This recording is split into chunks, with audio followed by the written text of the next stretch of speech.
Cuando llegamos a las 11 de la mañana, de este 10 de la mañana, perdón, de este lunes, día 16 de septiembre del 2024, y lo hacemos con ganas porque vuelve Despertando con Jesús con el pastor Alberto Ares. ¿Qué tal? Buenos días. Buenos días, David. Dios te bendiga. ¿Cómo estás? Dios te bendiga, pastor. ¿Cómo estás? ¿Bien? Yo de maravilla, gracias a Dios, no me puedo quejar de absolutamente nada. Todo bien. ¿Y tú qué tal? Una energía, brutal, ¿verdad? Oye, son buenos, de verdad, me alegro de verdad. No, muy bien.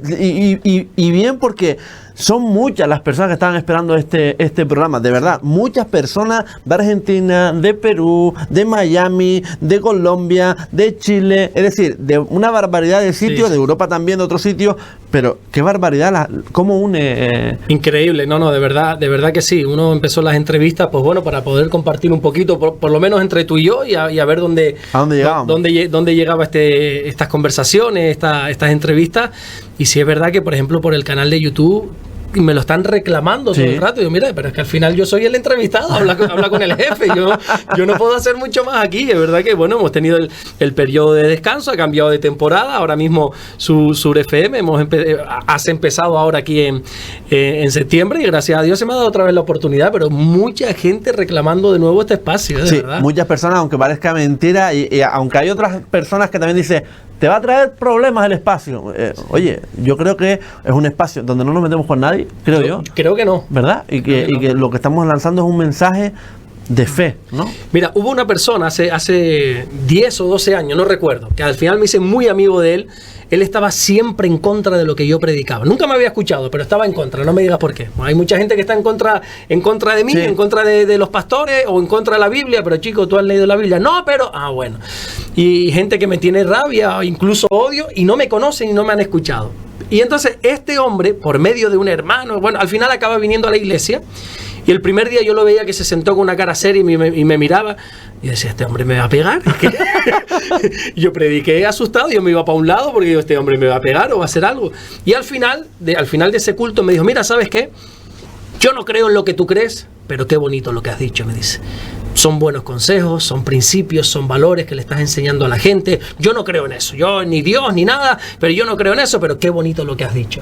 Entonces, bueno, ¿te va a traer problemas? Puede ser, porque todo lo que tenga que ver con religión, eso crea mucha separación, desgraciadamente, en vez de unidad crea mucha separación, pero al final es lo que tú dices, o sea, ¿qué estamos hablando aquí? Cosas de lo que pone la palabra de Dios, cosas de experimentar lo que dice la Biblia. Entendemos que puede ser que haya un porcentaje de gente que no cree ni en Dios ni en la Biblia o que creen en otro Dios, pero aún así aquí no estamos ni criticando de ellos ni halagándonos a nosotros ni nada, estamos compartiendo una idea que nosotros tenemos, hablando de Dios. Exactamente. Bueno, y hablando de Dios, han tenido un retiro espiritual en Tenerife. Exacto. Coméntenos para que la gente lo entienda, ¿qué es un retiro? ¿Cuántas veces se suele hacer más o menos? ¿Y qué se hace en el retiro? Bueno, un retiro es, como la palabra dice, un tiempo para retirarnos, para aislarnos, salir de la locura del día a día, de nuestros quehaceres, de nuestras obligaciones y poder tener un día, 2, en este caso fueron 3 en Tenerife, desde el jueves hasta el domingo, aunque son 4, pero el domingo fue solo para desplazarnos de Tenerife aquí, donde nos dedicamos a estar con la palabra del Señor, a escuchar. También tuvimos tiempo de poder salir. Fuimos al Oro Parque, ahí en el Puerto La Cruz, subimos al Teide, que había muchos hermanos que no habían ido, estuvimos por el Teide, subimos por el norte y bajamos por el sur, unas cosas preciosas. Pasamos también un día en una de las fincas, no, en la finca que tienen mis cuñados, el hermano de Damari. Estuvimos allí, comimos allí, pero por la mañana y por la noche sobre todo teníamos un tiempo muy especial allí en la iglesia del Puerto La Cruz en Tenerife, que es donde nos quedamos, y fue un tiempo muy bonito. Esta idea del retiro surgió hace ya unos cuantos meses atrás con la idea de decir, bueno, como es el último fin de semana donde los chiquillos no van a tener clase, pues vamos a hacer algo especial. Y empezamos a hablar, empezamos a buscar por aquí a ver si había algún lugar donde podíamos hacerlo, alguna villa o algo. No se nos dio, y entonces, bueno, pues se nos abrieron las puertas ahí en la iglesia Vida Nueva del Puerto La Cruz, que es un lugar precioso, y allí nos quedamos y tuvimos un tiempo espectacular, de verdad. Y quiero comentar también si esto, por ejemplo, los aparatitos, los cacharros, intentan alejarlos, ¿no? Lo más que podemos, que podemos lo intentamos en esos días de retiro, echar a un lado, porque es algo que nos absorbe. Hay una enfermedad, no una enfermedad, hay un síntoma, ahora no me viene a la cabeza, que es los que estamos adictos al móvil, tiene un nombre. Bueno, no recuerdo, si me viene a la mente te lo digo, David, porque hay personas que estamos adictas, ¿verdad? el compañero mío de trabajo me dice, es que parece que tenemos el móvil soldado a la mano. Digo, es verdad. Sí.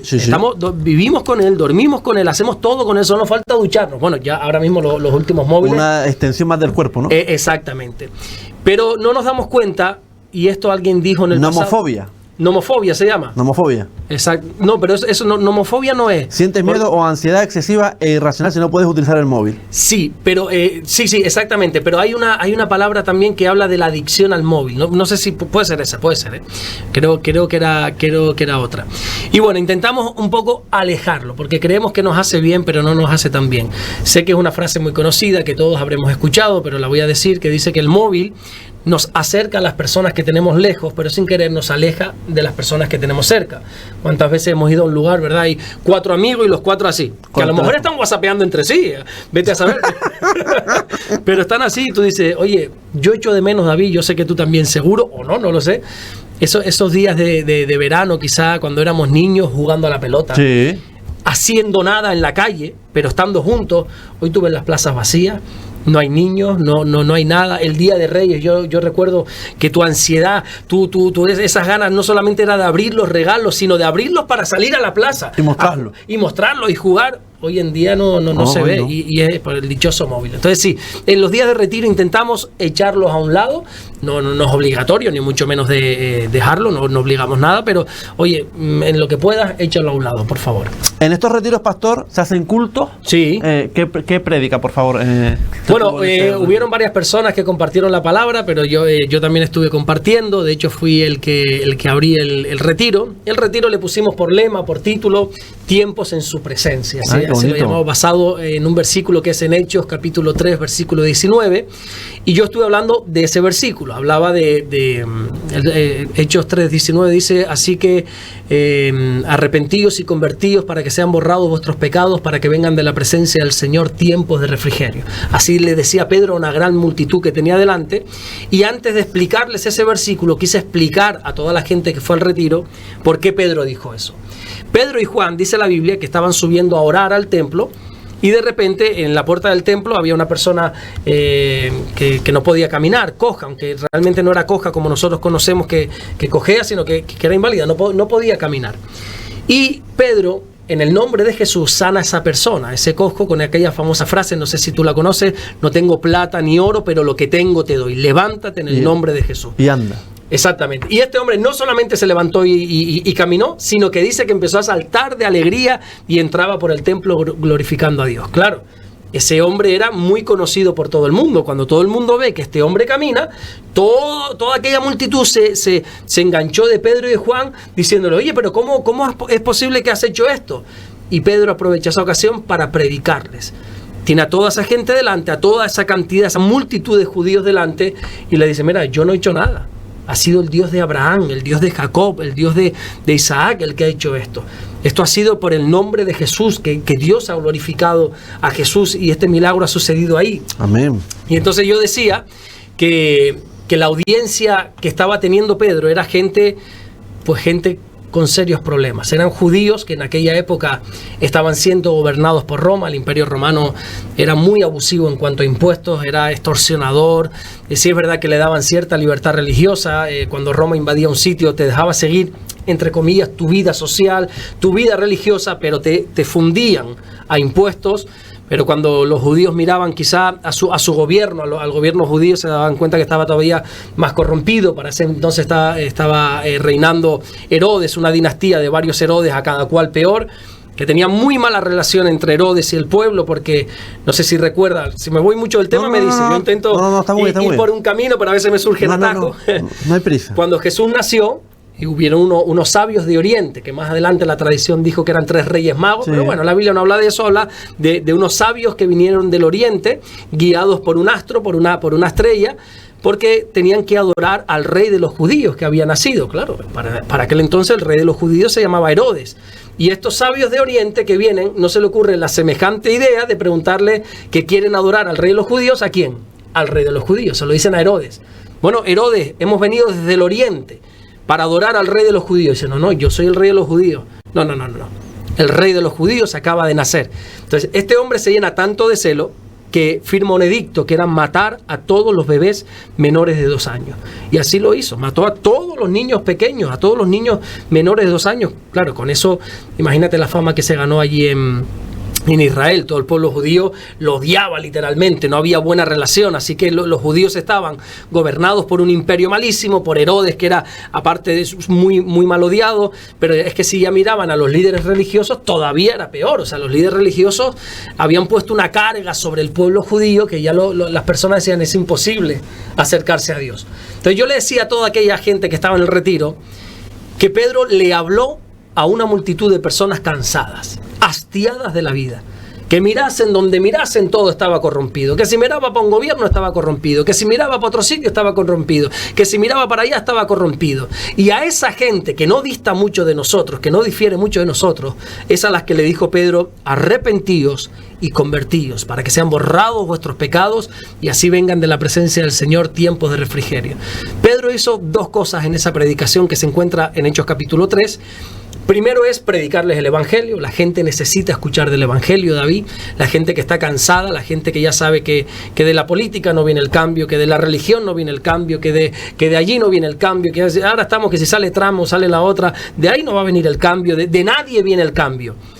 Entonces Pedro les dice, viene de Jesús, aquel que ustedes han matado en la cruz del Calvario.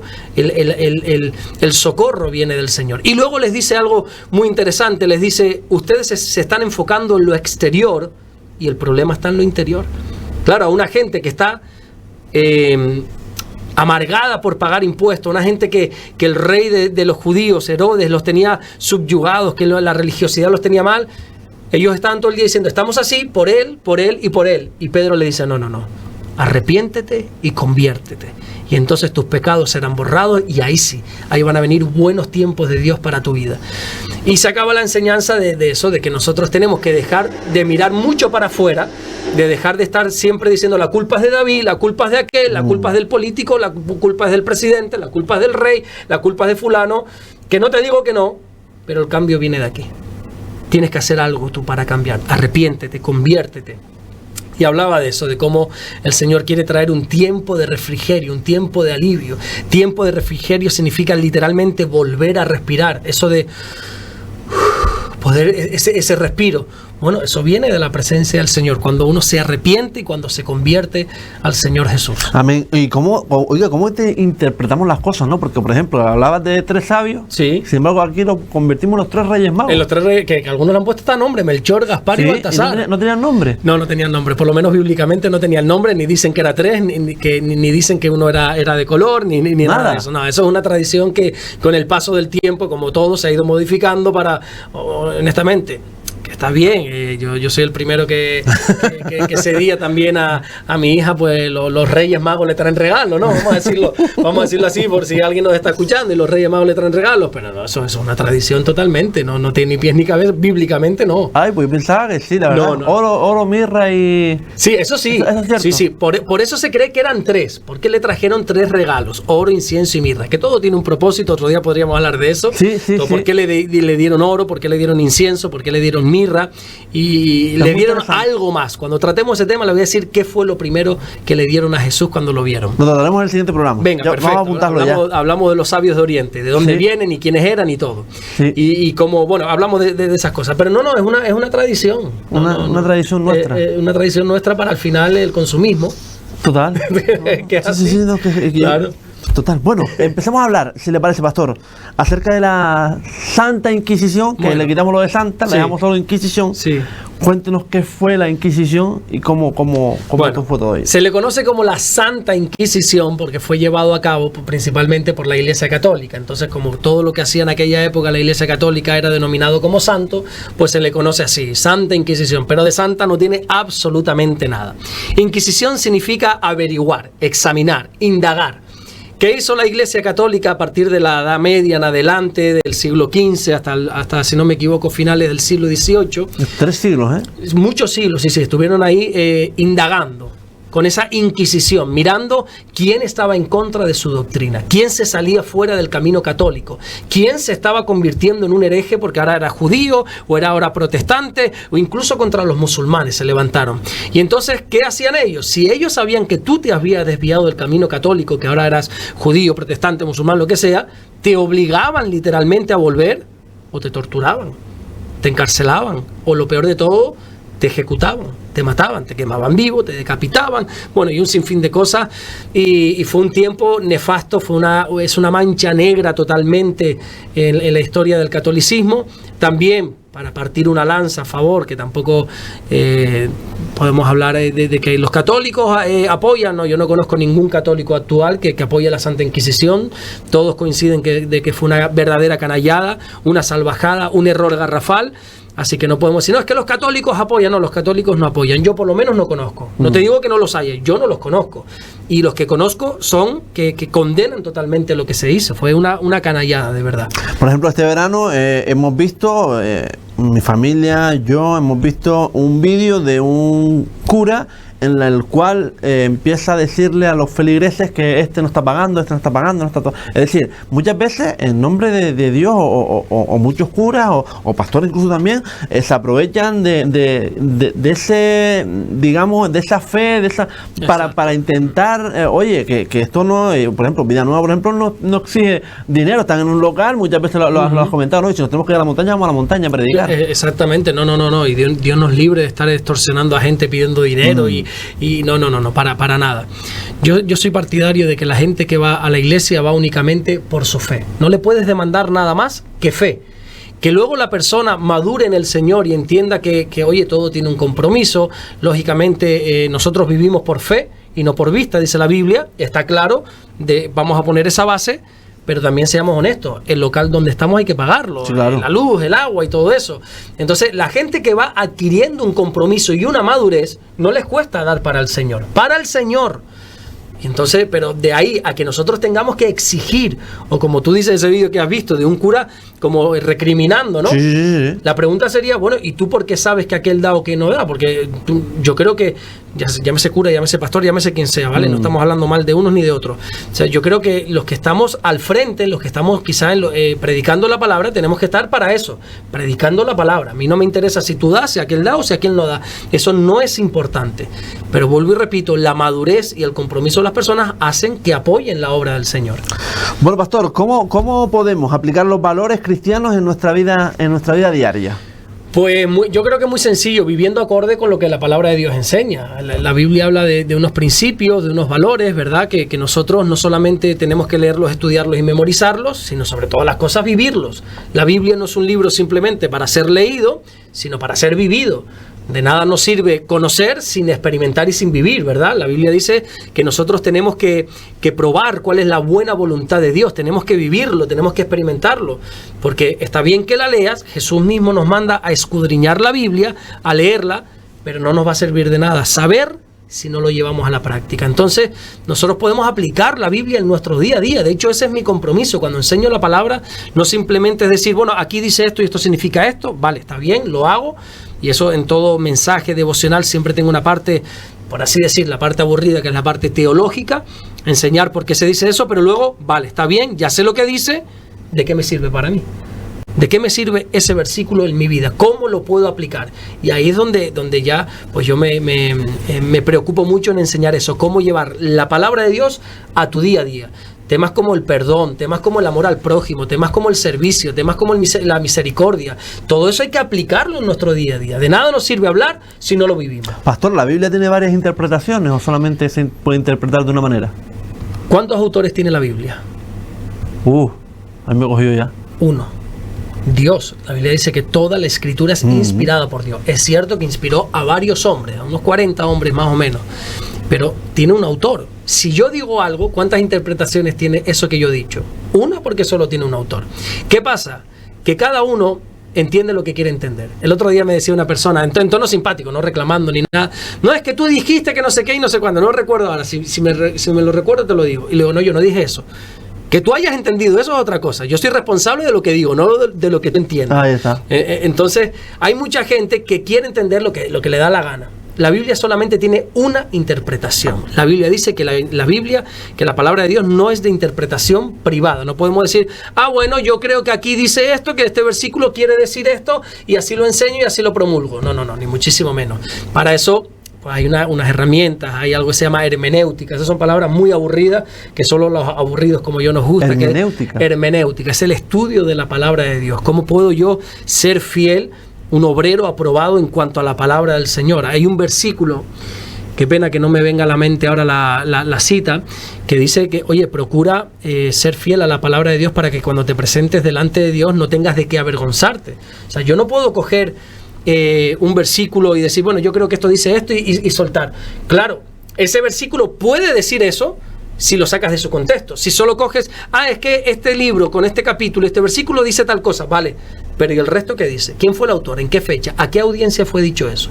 ¿Por qué se dijo eso? Entonces, cuando tú entiendes el contexto, puede cambiar mucho el versículo. Esto pasa mucho en el periodismo, ¿verdad? Sí. Tienes una entrevista y ¿qué es lo que vende? El titular. Y a veces el titular es mucho más potente de lo que en sí puede ser la entrevista, sí, ¿verdad? Correcto. Tú lees un artículo, fulanito humilla no sé qué, en serio lo lees, entonces no humilla nada. El clickbait que le llamamos. El clickbait, exactamente. Esos titulares que te atrapan para que entres. Entonces, no, acabas de sacar una frase de contexto que puede ser que se haya dicho en esa conversación, pero tienes que escuchar por qué se dijo. Entonces, no, la Biblia tiene una sola interpretación. Hay muchos vídeos también virales, sí, que sacamos a lo mejor a unos callitos y empieza la gente a comentar y no se ve en el vídeo completo. Claro, ¿no? Porque nos gusta, aparte que la rapidez. La rapidez, eso es lo que te iba a decir. Ahora estamos en la época del TikTok y ya no aguantamos más de 10, 20, 30 segundos viendo un vídeo, sino todo lo queremos ya. Entonces hay que dar lo más explosivo para que la gente se quede y a ver si alguno engancha y entra a ver el titular. No. La Biblia hay que tenerle un respeto. La Biblia no es un TikTok, no es un TVO, no es un periódico. La Biblia es la palabra de Dios, requiere su estudio.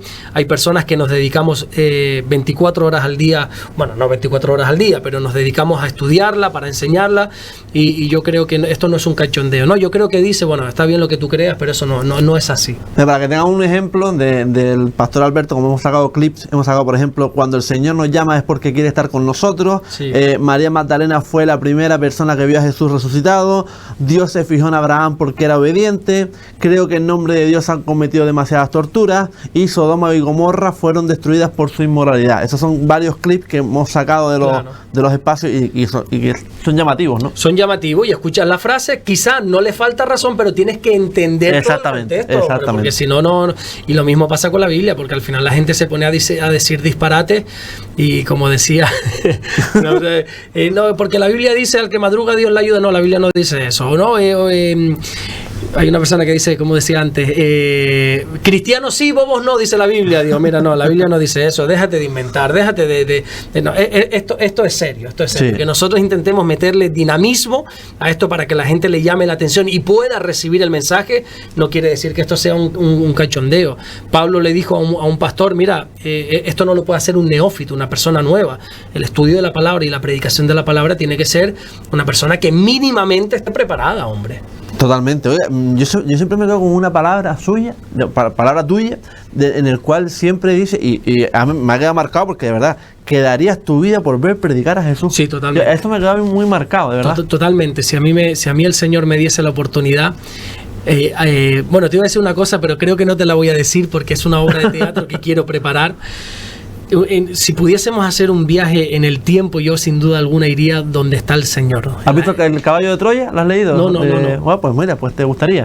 A mí me encantaría. Yo daría todo lo que soy y todo lo que tengo, que no tengo nada, pero mi vida la daría por poder estar sentado en ese sermón del monte y escuchar al Señor en una barca o en algún sitio donde Jesús predicó y verle y escucharle y mirarle a los ojos.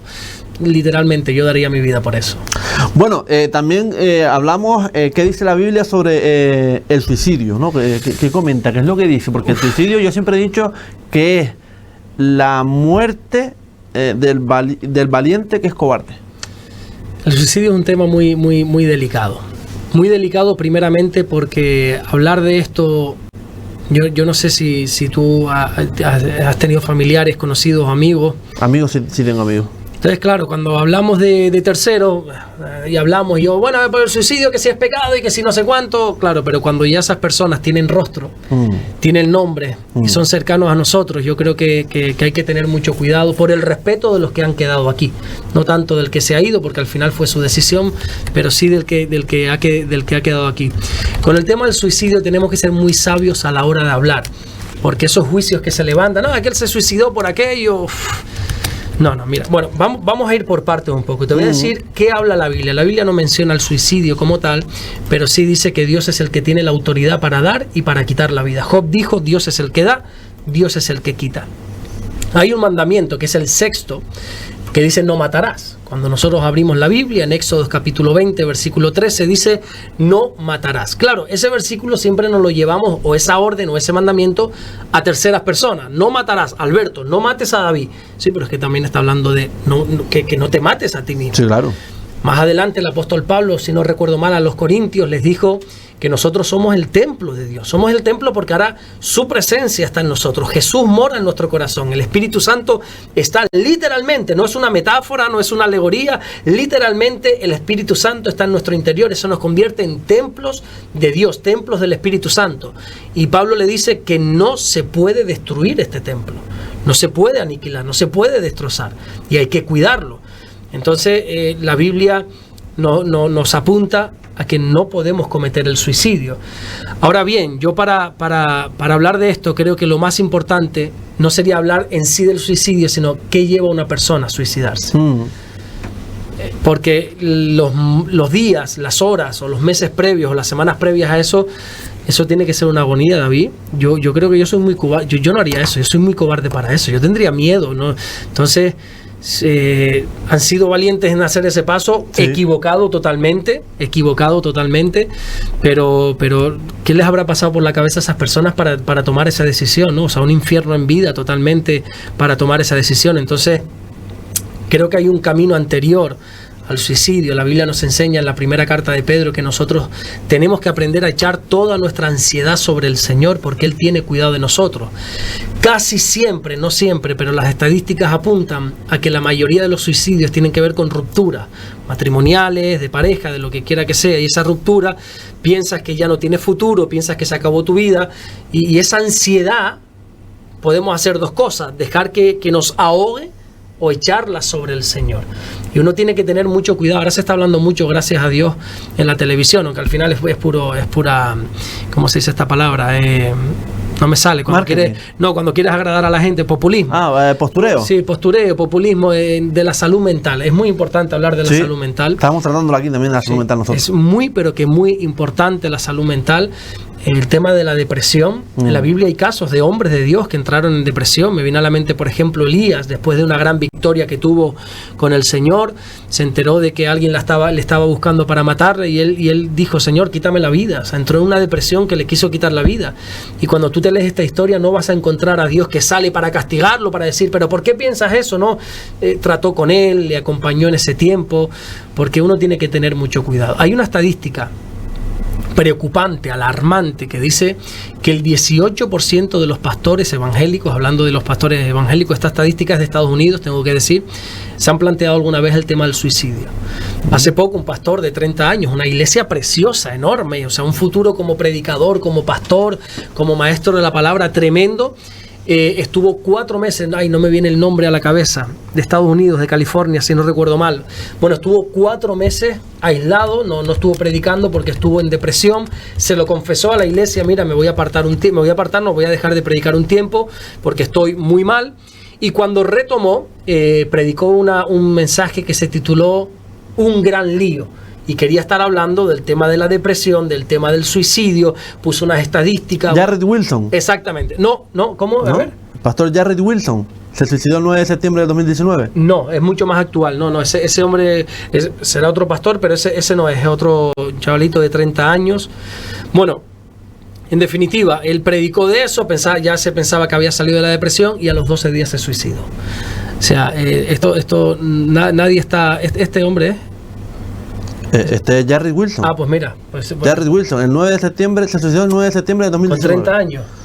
él ayudaba a otras personas a... Sí, no, increíble. Y al final se suicidó. Y hay muchos pastores, creyentes, porque debido a... De 30 años, sí. Sí, pues mira, un chavalito joven, guapete, tenía una iglesia preciosa, tenía ahí... Vamos a ver la foto para que la gente lo vea. Sí. Y habló incluso de la depresión, del suicidio, ya te digo, una predicación tremenda que luego se conoció muchísimo, se titulaba así Un Gran Lío. Y mira, y al final a los 12, 13 días este pobre muchacho se suicidó. Ese, mira para allá. Con familia. Jarrett Wilson, sí. Pone aquí que el inquietante mensaje se publicó poco después de que Wilson, de 30 años, quien habló con frecuencia sobre sus problemas de salud mental y sus batallas internas contra una profunda tristeza, ofició el funeral de una mujer que murió por ese motivo.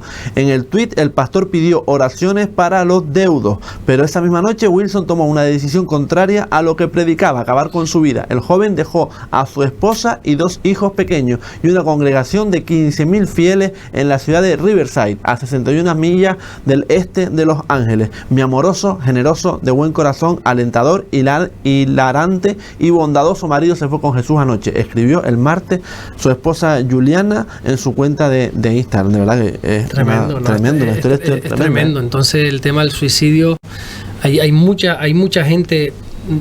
Yo será por mi posición como pastor, pues bueno, hay gente que te llama, que te dice que está. Hace poco, además, mi mujer, que se me fue el sueño esa noche, nos llamaba una persona que no, es que me quiero quitar la vida. Claro, te dicen eso y ya te sientes hasta como responsable, ¿verdad? Había un chavalito, un amigo, hace como 15 años, será, yo no estaba ni casado todavía, más de 15 años, que decía mucho esto: me voy a suicidar, que sí, ya lo decía tanto que al final... Como el cuento del lobo, ¿no? Sí, como el cuento del lobo, exactamente. Y un día que no vino a la iglesia, yo tenía una inquietud y digo, ay, qué raro que este hombre no vino a la iglesia, y fui a la casa y me lo encontré ahorcado en la puerta de su casa. Alguna historia tremenda.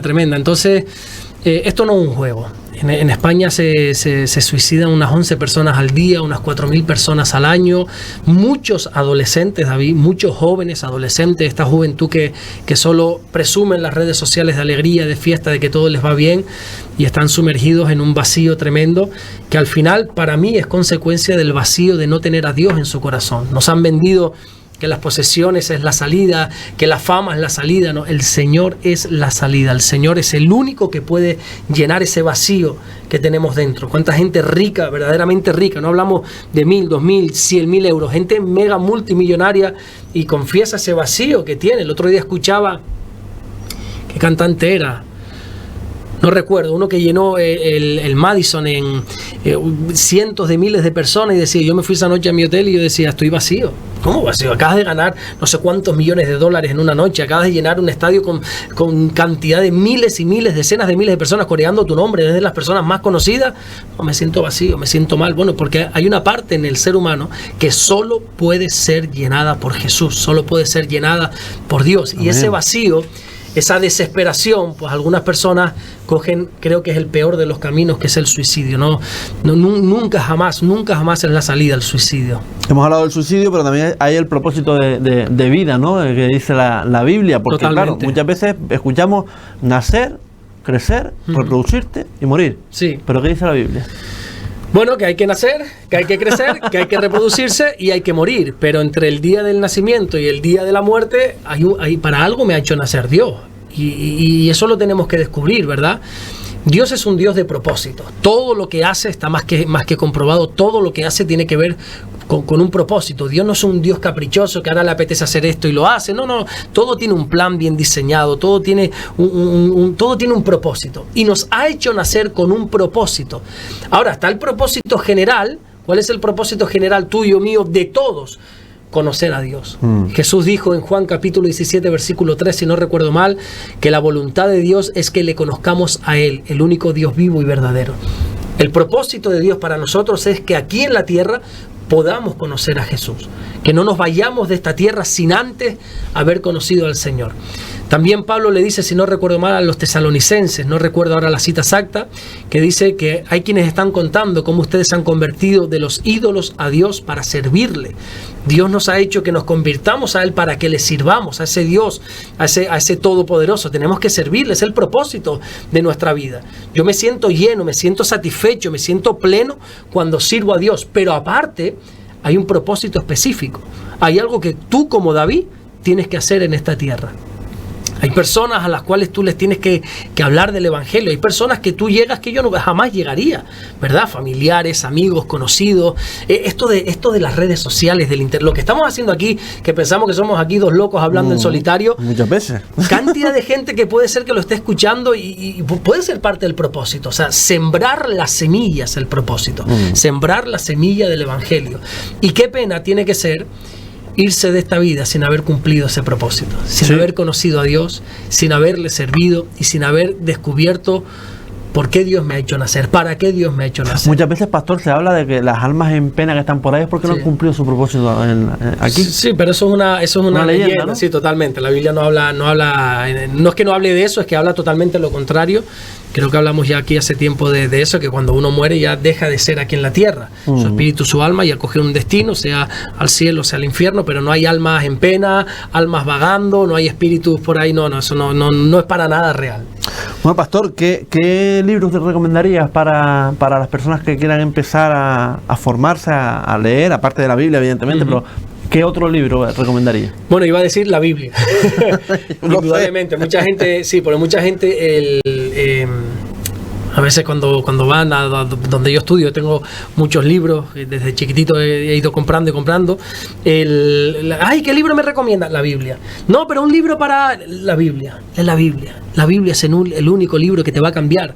Los demás te pueden motivar, te pueden alentar, te pueden empujar, muchas cosas, pero la Biblia es el único libro que te puede cambiar literalmente. La Biblia es una espada que entra hasta lo más profundo de nuestro ser, está viva. La Biblia está viva. Alguien dijo que la Biblia es el único libro que su autor está presente cada vez que la lees. Nosotros podemos recordar libros famosísimos, ¿verdad? Pero bueno, ya su autor o no está aquí presente o ya está muerto, pero la Biblia siempre el Señor está ahí. Partiendo de eso, hay muy buenos libros. Depende del tema que te gustaría leer. Es que hay de infinidad de libros cristianos que, no sé, si quieres hablar de los últimos tiempos, quieres hablar de estudiar del amor, no sé. Por ejemplo, si quieres estudiar o aprender más de los últimos tiempos, Escatología Bíblica de mi pastor, José Manuel Sierra. No porque sea mi pastor, pero para mí es el mejor libro porque lo ha hecho de una manera sencilla. Esos últimos tiempos que a muchos se nos complica encajar esas piezas del rompecabezas, a ver, esto va aquí, ahora qué va a pasar, ahora no sé qué, el anticristo, eso que nos volvemos locos. Mi pastor, eso parece un niño. Me dice, esto es así, lo hace de una manera tan fácil que está muy bueno. Luego hay libros muy buenos, me gusta mucho uno, lo he recomendado mucho, que se llama Pecados Respetables. Su autor se llama Jerry Bridges se escribe, no sé si se pronuncia así, y habla de cómo la sociedad hoy en día ha ido respetando pecados que la Biblia condena. Por ejemplo, la crítica, la murmuración, la envidia, incluso la mentira. No es una mentira piadosa, una mentirijilla blanca, dicen algunos, ¿verdad? Sí. Entonces, hemos ido sin querer respetando pecados y eso lo condena a Dios. Hay libros muy buenos. Me leí hace poco un libro de Luis Navajo, un autor español, Luis Fernando, creo, no, qué mal voy a quedar ahora. Bueno, Luis Navajo, tiene un segundo nombre, que se llama Lunes con mi viejo pastor. Tremendo ese libro, me encantó, porque habla de un hombre, no como que está perdiendo su fe, pero sí debido a ciertas circunstancias que ha tenido, pues bueno, se ha ido apagando en su fe y de repente se encuentra con un pastor que tenía hace mucho tiempo, un anciano, y este pastor que ya es anciano le dice, bueno, vamos a reunirnos todos los lunes, y a través de esas reuniones, pues al final cogió mucho, bueno, no quiero hacer spoiler del libro, ¿no? Porque ya tiene muchos años el libro, pero buenísimo. Yo suelo leer también mucho, me lo he leído varias veces, uno se llama Predicando con Frescura, de cómo ya está más enfocado sobre todo al predicador que siempre esté, ¿cómo se dice? Llenándose, ¿verdad? No solamente de una cosa, sino teniendo varios mensajes a la vez para prepararse, dedicándole tiempo, dedicándole mucha oración. Este libro enseña y recuerda y recalca demasiado que la predicación no es algo que te puedes hacer el sábado por la noche para predicar el domingo, no, eso requiere una buena predicación. Predicar es como dar de comer, tú puedes hacer una comida chatarra, una comida basura, cojo esto y lo meto en al microondas 3 minutos, o te frío unas papas y te las pongo, o puedes dar una delicatessen, ¿verdad? Un plato Michelin, pero eso requiere tiempo, requiere dedicación, claro, amor. Entonces, exactamente. Carlos Arguiñano, lo conoces, ¿no? Sí, claro. Me gusta ese hombre porque dice, a mí no me gusta que me echen de comer, me gusta que me den de comer. Claro. ¿Verdad? Es, Entonces, es muy diferente, ¿eh? Sí, totalmente. A veces hay mensajes que son como echados ahí. No. Esto hay que estudiar, hay que preparárselo. Y ese libro, Predicando con Frescura, si algún pastor, predicador o alguien que tenga el deseo de serlo, que se lo lea, que es buenísimo. Como siempre leemos comentarios, y hay varios comentarios en la última, que, por ejemplo, preguntaron que si ya no estábamos haciendo más programas, y otra de las preguntas es, pastor, ¿Lea y Raquel eran hermanas primas de Jacob, hijas de su tío Labán? Pregunta Jacqueline Ruiz, 8112. Sí, pero es que la Biblia lo dice claramente, que eran hermanas.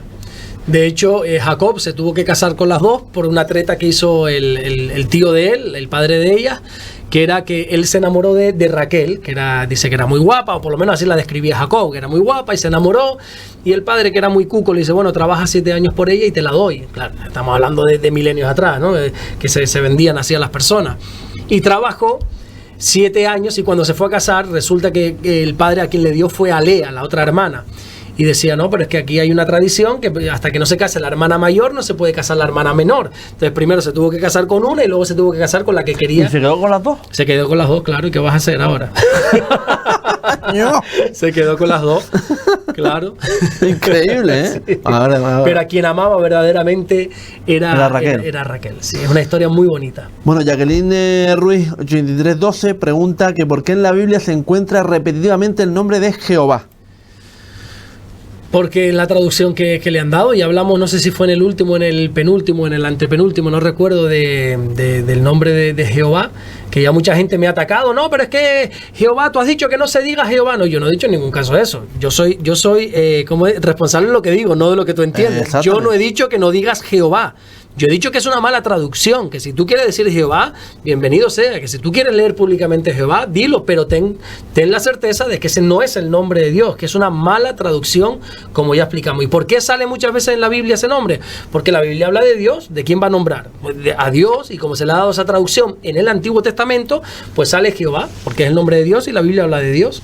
Bueno, tenemos más mensajes. Gracias a Dios por la oportunidad que nos da de escucharlo, y gracias a David y Alberto, que así se podrá aclarar muchas dudas que hay en las mentes del ser humano para seguir la verdad del Evangelio. Luce Lintrago 8620, saludos desde Veracruz, México. Luis Hernández 6995, muy enriquecedor este programa, necesitamos más tiempo con el pastor Alberto Ares, le felicito por tan excelente programación. Magali Álvarez 6054, y así hasta 95 comentarios del último espacio. Dice, aprendiendo las hermosas enseñanzas de la palabra de Dios, recibiendo como niño la leche no adulterada. Bendiciones, pastor Alberto y David, desde Monterrey, Nuevo León, México. Jarritos 63 y Antonio Lázaro Valdés 4163. Amén, mis hermanos, gloria a Dios, que nuestro Señor Jesucristo les bendiga y les guarde todo hoy y siempre. Aleluya y aleluya. Luz González 707 dice, ella era estéril y Dios le dio esos 2 hijos. Sí. ¿Sabes a qué se refiere? Me imagino, pues... Este fue el último programa, no me acuerdo ahora mismo. Es que hay bastantes casos de esterilidad en la Biblia que Dios sanó. Está por ejemplo el caso de Rebeca, hay varios casos. Luego está el caso de Ana, que no tenía hijos, que era imposible tener hijos, hasta que oró al Señor, le prometió al Señor, si tú me das un hijo yo te lo entrego, y el Señor le dijo, vale, está bien, le dio 5. Sí. Hay varios casos, no sé de quién estar hablando concretamente ahí. Mirta Palma 2843, de verdad que este programa nutre mi vida espiritual, se hace muy cortico. Gracias, pastor Alberto y hermano David. Es latina, por eso se dice cortico. Sí, de Santiago de Chile. A ver. Si supieran cómo aprendo con los devocionales y despertando con Jesús, muchas bendiciones para ustedes y todos los hermanos en Cristo, y también los que están a punto de aceptarlo. Saludos desde Santiago de Chile. Qué bonito. Más mensajes para ir terminando. Pastor Alberto, Deuteronomio 8.3, donde habla de que escrito está que no solo de pan, de toda palabra de la boca del Señor. Los hijos de Raquel son José y Benjamín. Lucas 13:28 habla que el infierno es un crujir de dientes. Mirta Palma 28:43. El infierno un crujir de dientes. No, el infierno no es un crujir de dientes. En el infierno estará lo que es el crujir de dientes, pero no es literal, es como una expresión que usaban los judíos cuando mucho sufrimiento se está crujiendo dientes. Pero el infierno no es un crujir de dientes, sino que habrá crujir de dientes, dice la Biblia, pero como algo metafórico, dándonos a enseñar que es horrendo lo que va a suceder ahí, sí. Bueno, pues esto ha sido todo por hoy. Ya el lunes que viene más y mejor. Es un espacio que empezó por media hora y termina en 45 minutos. Pero para que ustedes vean que la verdad que se alarga no porque queramos alargarlo, sino porque es tan... porque me tiras de la lengua. Entonces ya me pongo aquí a hablar y no me pones freno. Al principio me ponía freno y aquí me dejas poco a poco y no puede ser. Es muy interesante, la verdad. Pastor, Dios me lo bendiga. Igualmente, David, Dios te bendiga. Gracias, muchas gracias. Hacemos un alto en el camino y seguimos con José Manuel Quintana de Contigo Fuerteventura, el presidente insular. No te vayas, hasta ahora.